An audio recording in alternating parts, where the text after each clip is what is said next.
L'enseignement agricole, c'est 150 000 élèves à partir de la classe de 4e dans des filières professionnelles en dehors de l'éducation nationale.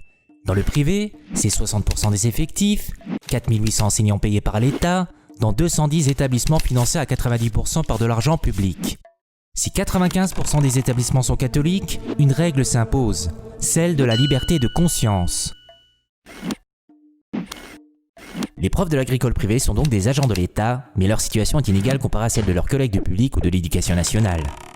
Notamment avec des obligations de service annualisées, des contrats portant sur 2 disciplines dans un contexte où le ministère reconnaît lui-même un déficit de poste de plus de 10%, pas de passerelle vers le public et trop peu vers l'éducation nationale, peu de sorties de secours en cas de perte d'emploi et pas de reconversion professionnelle, et le non-respect du droit à la formation.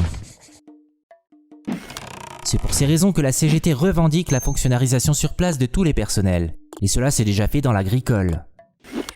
Bien sûr, mais la CGT revendique aussi le respect strict des référentiels et davantage d'accompagnement éducatif, une véritable augmentation de salaire de 400 € par mois. Il faut aussi valoriser la surcharge de travail des CCF et ne pas détourner le SCA. La CGT se bagarre aussi contre le bénévolat imposé et les heures confessionnelles déguisées. Pour un enseignement adapté aux besoins des territoires et des populations et prenant en compte les enjeux du développement durable, mais par-dessus tout, pour un traitement juste et équitable des enseignants.